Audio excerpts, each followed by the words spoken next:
And bears. In fact, a bear once served in the Polish army, and there's a statue dedicated to him. Look it up. No way. Old video games being their largest export. Anyway.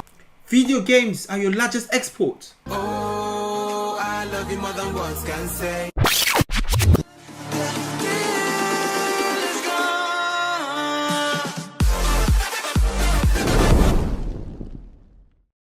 Ladies and gentlemen, boys and girls, we are back here again today, guys. Yes, them Shae, you den guys. Yes, Shae, the one and the very only, guys. Today we're going to check out geography in Poland. I've had this request for a long time, for months, guys, for months. But today, guys, we finally have the time to check it out. But before we start this video, guys, you know what to do. Go down quickly, smash like, subscribe, give me some love, and let's get this video started, guys. Okay, all right, as usual, I smash like and subscribe, but I'm subscribed already, so I'll just smash the like and let's go. All right, we've reached Poland. Europe's how can I put this? Poland knows how to take a hit. It's like endurance. Poland is like, hit me. Is that all Give you it got? to me. I'm not even breaking a sweat. Okay, Poland. Poland, the resilient. By the way, this is my buddy Art. He's half Polish. Art, do you know anything about Poland? I know nothing about Poland, but I know my last name means on Friday. On So Friday. anyway, I have another Polish friend named Conrad who's actually also going to be in this episode. He's Polish and he speaks Polish. Hey, that guy. Well, Art, you can also play Poland in the skits and stuff in this episode. Is that cool? Yeah, I guess so. All right, cool. Okay. Anyway, hey everybody, I'm your host Barbs. Welcome to the Wolverine of Europe. The Poles know how to deal with calamity, and if there was ever a mutant apocalypse, you would probably want one on your team. In any Wait, the Wolverine of Europe. The Wolverine. Yo, Wolverine, yeah. He's like, when it comes to Marvel, he's just top notch. He is top notch. In the X-Men as well, he's just the one. Okay. So calling Poland the Wolverine of Europe. Okay, guys, give it to me. In any case, let's begin. How to piss off a Polish person 101. Oh man, I just visited Poland. I sure loved that Eastern European country. It's Central European. Yeah, Central, I don't like being called not Eastern. Europe. Even though, I mean, come on, they're kind of more on the eastern side of the continent, and it's okay. Central European, Central. The country is located in Central Europe and bordered by 7 other countries. Keep in mind, this little guy right here is a detached exclave of Russia called Kaliningrad. Speaking of which, we already mentioned this in the Germany episode, but Poland shares an island called Usedom or Uznam with Germany in this lagoon. The borders follow some natural boundaries like rivers and mountains. However, most of them were agreed upon after war times. The country is divided into 16 voivodeships, or provinces. The capital and largest city of the country, Warsaw, in the center. It also holds the busiest airport, Warsaw International. From there, the second largest city is Krakow, known as the medieval capital down south, and it holds the second largest airport, John Paul II Krakow International. And rounding out for third place is the city of Łódź, which means boat, nearly in the center of the whole country. Nonetheless, wait, L-O-D-Z, you call it Łódź. Oh, well, that's not an L. An L with a little strike on it. Okay, Lutz.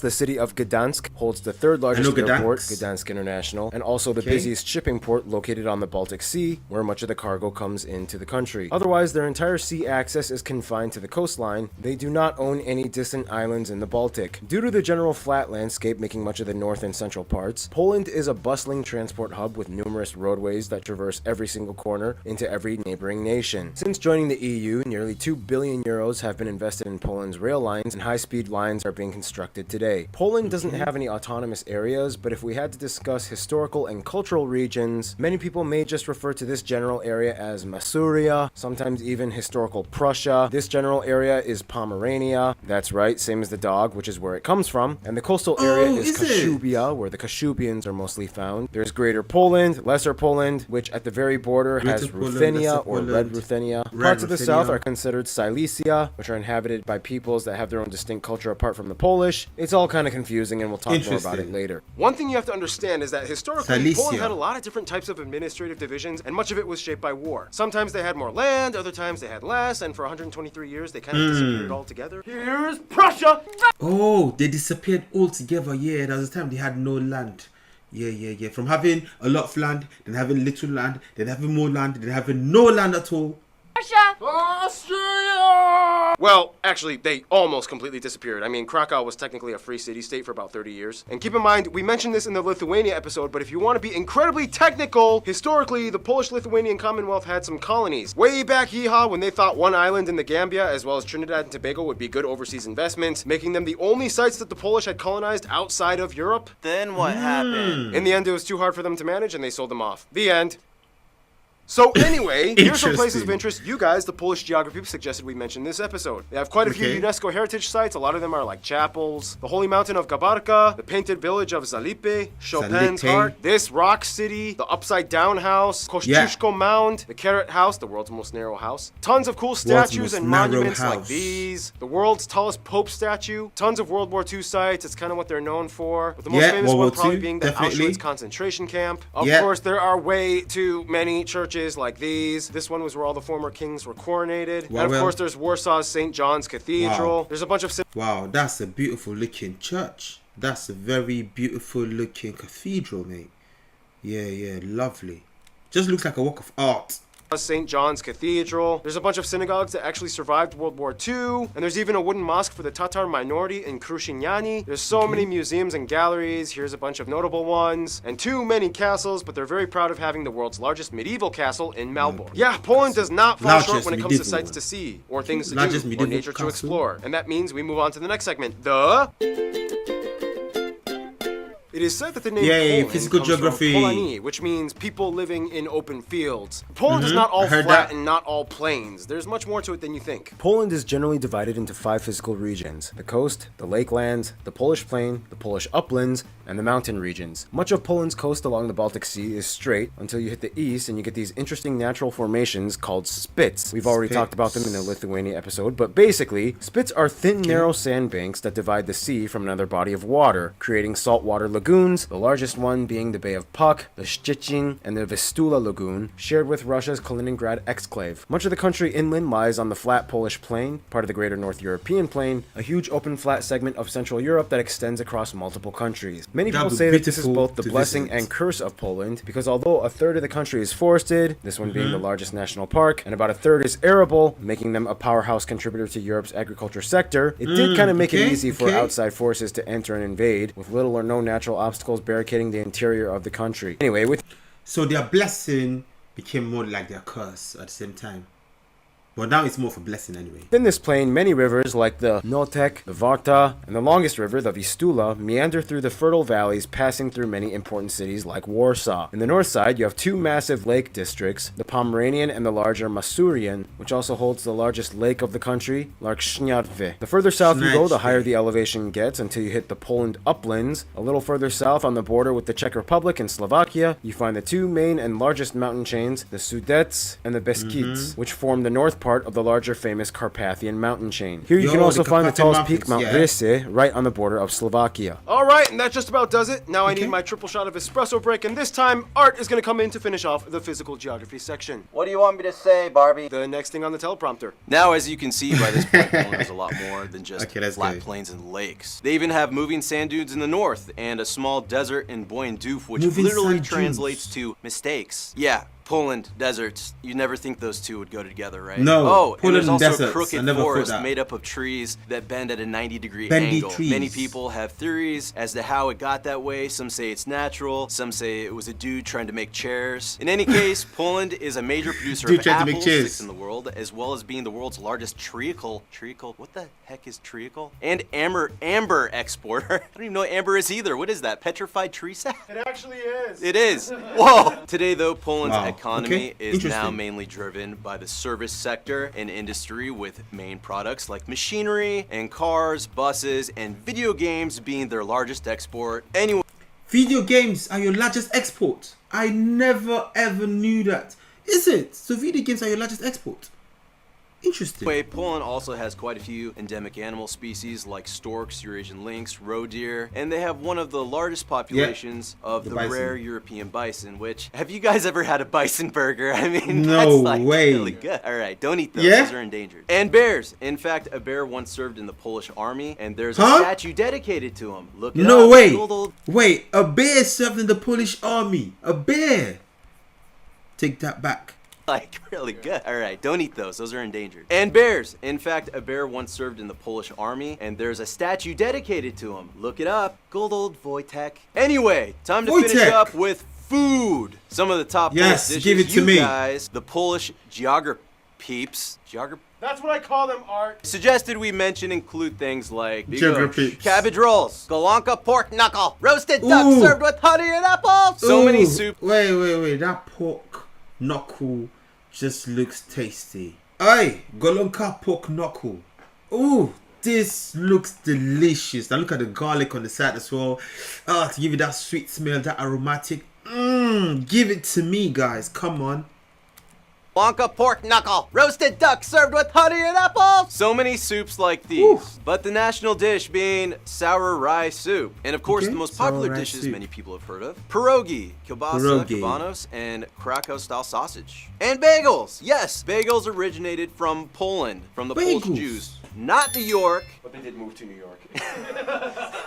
Oh, and of course, you cannot talk about Poland without mentioning vodka. Some say it was invented in Poland, some say the Polish just make really good vodka, but either way, vodka usually takes up a huge section in most Polish grocery stores. I've seen this guy on vodka. No, you haven't. That was not pure whiskey, and we don't talk about that here. Polish people know what they like. They're a distinct people. Speaking of which, we now move on to...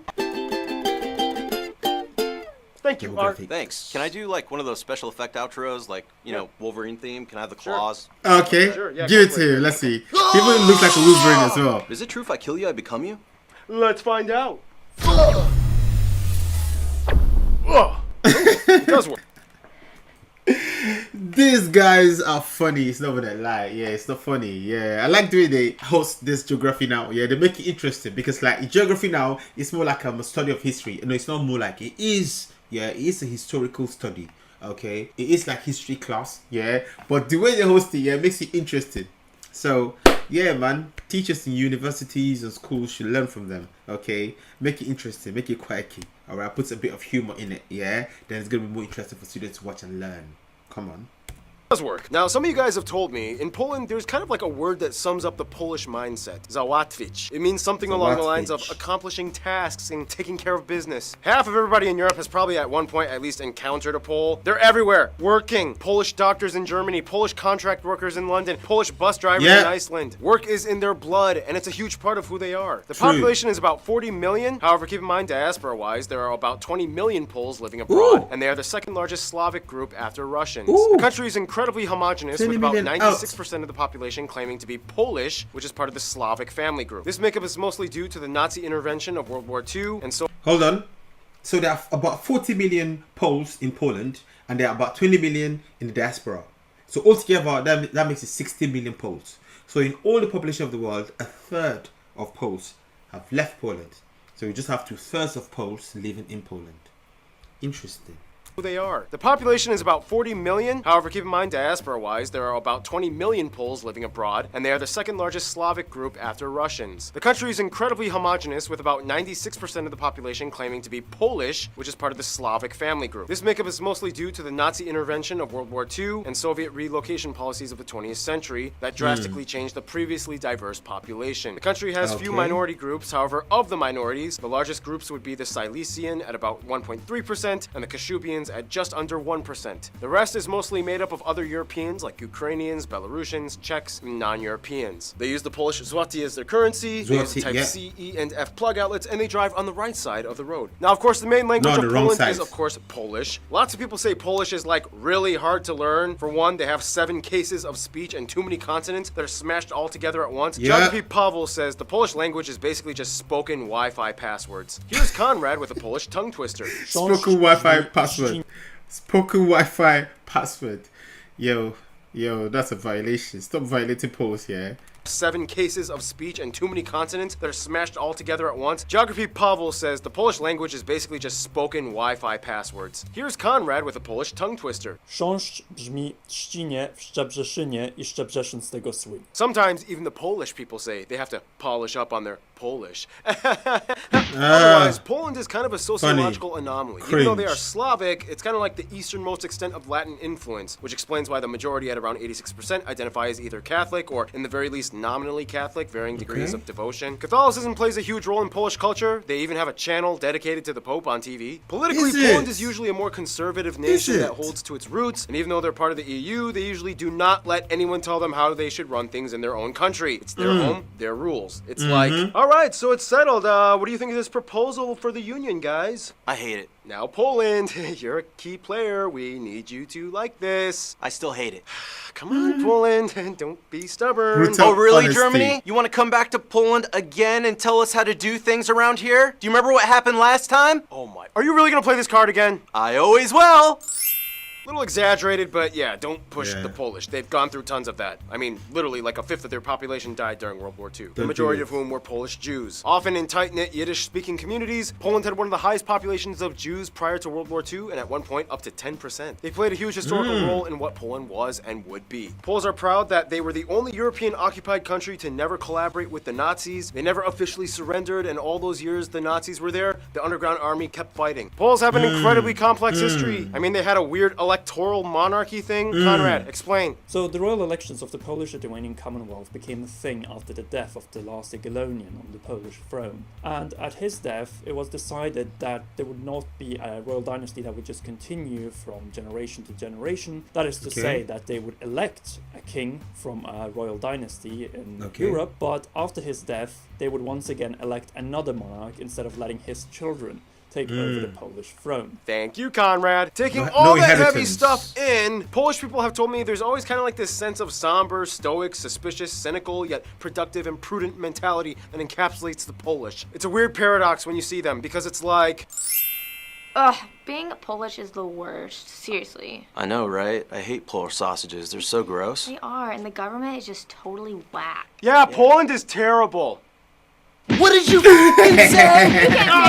So Poles to say Poland is terrible, yeah? They can say bad things about the government, but you as an outsider, as a foreigner, if you say anything about it, you get jumped. They jump you, bro. Yeah? So be careful what you say about Poland to Poles, okay? Say that you're not from here! Yeah! Well, that took a little longer than expected, so here's Hannah with culture stuff. Good to be back. Polish Hey, people random have Hannah. gone through a lot. They were pretty much fought for and invaded over 40 times for about 400 years. Nonetheless, the Polish people held through those centuries and retained their sense of identity. For one, in Poland, it is actually just as popular, if not maybe even more, to celebrate one's name day as well as your birthday. Poland has quite a high level of tertiary educated individuals, with about 80% of the young adult population having enrolled in university. Also, side note, the 35% of Polish people living abroad are referred to as Polonia. There's a contest where we figure out who is the strongest man in the world, and Poland has won the most of those contests. Then we have the Silesian and Kashubian minorities. Let's let Conrad explain this one because, you know, it's a little complex. The Silesians, who live for the most part today in Upper Silesia, are an ethnographic group with a distinctive dialect of Polish. Internationally, though, it's considered not as a nation or people, though some within the region consider themselves as a nation, which the Kashubians are, and they are considered as a West Slavic people separate from the Polish people. They are loyal towards Poland, but they have their own recognized minority status, they have their own traditions, they have their own cuisine, and they have their own language. There are even bilingual signs, which Paul will definitely put in now. Thank you, Conrad. Okay, so that's like the UK having English, then Wales having Welsh, then Scotland having Scottish, then Northern Ireland having Irish. Okay, not exactly, but you get my drift. Conrad. They've also racked up quite a few Nobel Peace Prizes at 17. They are frontrunners of innovations and inventions like kerosene and the kerosene lamp, the oil well, the bulletproof vest, and the modern drug test. A lot of festivals can be found year-round throughout the country and in different regions. Popular ones include All Saints' Day, May Day, the La Cognac Festival in Krakow, and during Christmas you might see the creepy Turon everywhere. To expound a bit more on Polish music and arts, here, you know, is Keith. Or whatever. Keith. Music Crazy in Poland Keith. goes way back to its ancient Slavic roots. Instruments typically used include things like the wood horn, the hurdy-gurdy, the horse hair drum, the pedal accordion, and the suka. What you call me? Even though he had spent most of his time in France, Chopin was born in Poland. His homeland was always one of the central themes to his often somber and melancholy masterpieces cherished worldwide. During the Polish national revival, this dude collected varieties of folk music for broadcast, including the most famous ones, these which are still performed to this day. I know that there's this guitar player named Jakub Zychecki, and he is amazing. Thank you, Keith. He's effing amazing. Now the most So he complicated said. part, history. In the quickest way I can condense it, Slavic tribes and states in the Vistula Basin, Piast Dynasty, Greater Poland, Christianity and tribal unification, Pomerania is annexed, this dude becomes the first king, feudal disintegration, Mongols invade, Czechs... Guys, I need a break. Woo! That's so much to take in. Czechs invade, Teutonic Knights invade, Polish-Lithuanian Commonwealth, Swedes invade, Prussians invade, end of the Commonwealth, Constitution written, Napoleonic Wars, Kingdom of Poland and Free State of Krakow, Russian partitions and Russian Poland, World War I, Polish-Soviet War, independence from Russia, Germany invades, World War II begins, communism years, independence, weird West Germany stuff, some other interesting things like they got a So Pope and many Nobel Peace Prize, first fully free elections, they joined NATO and the EU, and here we are today! Some people you guys, the Polish geography suggested we mentioned in this episode include all those dukes and kings. Pretty much any hero that fought with the winged hussars. Copernicus, although he was technically German. Marie Curie was actually Polish. Marie Curie, Nikolai yeah. Rai, Pope John Paul II. All these athletes, these directors, all these artists and musicians. The dude from the movie The Pianist was a real guy. These American revolutionaries. And speaking of Americans, John Krasinski, Kristen Bell, Steve Carell, and Roman Polanski are also part Polish. Apple co-founder Steve Wozniak. And finally, of course, Grzegorz Bręczykiewicz. And there's a lot more I could have mentioned, but that would take way too long. There's a lot of famous Poles all over the world. They've left their global mark. And speaking of global marks, that brings us to...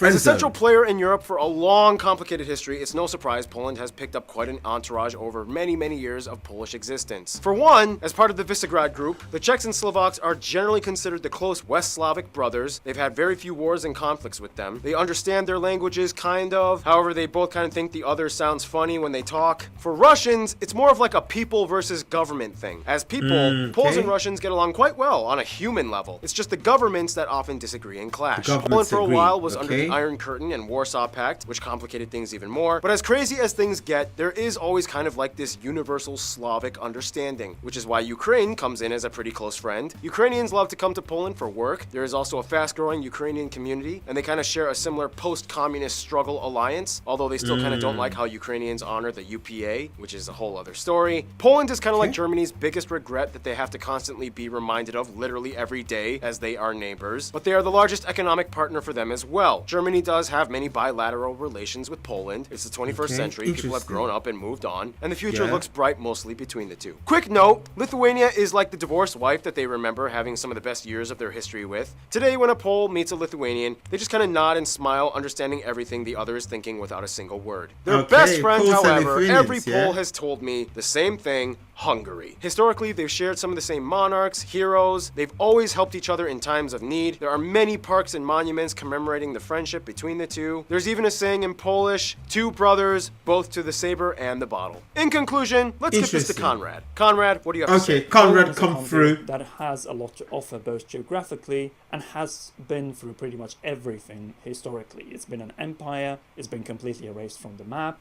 and today Poland is a growing and thriving country. I'm sure that the role of Poland on the European scene will only grow. Thank you, Conrad, and thank you, Art, for being in this episode. Art the hench. Portugal is coming up next, guys. Art the hench. Yo, this was very interesting, I must say. Very, very interesting. Very mind-blowing. So much thing about Poland. Poland has been through a lot. Invaded. They fought hard, they stood their ground. Invaded again, had independence. Invaded again, had independence. Their land was broad, was then reduced, and then disappeared, and then they got it back again. They continued. They were resilient, very strong people, hardworking. One thing about Poles is that they're very hardworking, and I know they're very blunt. So people find it rude. They're more blunt. They say it as it is. The way they feel is how they speak. They just bring it out like that. But it's interesting to know that Poland has had a lot of crazy history, history with Hungary, history with Lithuania, history with Germany. That German history, I will not forget that at all, because we hear that a lot. They have history with the UK as well, and they've had a lot of impact on the world. Look at Marie Curie as well, guys. Poland, amazing. And then I've seen quite a lot of videos on Polish tourism. I've seen places to visit and go, very beautiful. I've seen so many beautiful places, and I've said I want to go. I've seen Polish food as well. Yo, that pork joint, yeah, is something I would definitely like to try. Guys, Poland. I'm learning more about you. And I said I was going to go Poland, guys. I mean it. Yeah, I said I was going to go Poland, Romania as well. But yeah, definitely Poland. I'm going to see you really, really soon. It's me, your boy, Shae, the one and only, guys. Let me know what you think about this in the comment section. Also, make sure you smash like, subscribe, give me some love. It's going to be a peace out. I love you more than words can say. You are me. Oh, you are the light that shine in my way. You are me. Oh, I love you more than words can say. You are me. Oh, you are the light that shine in my way.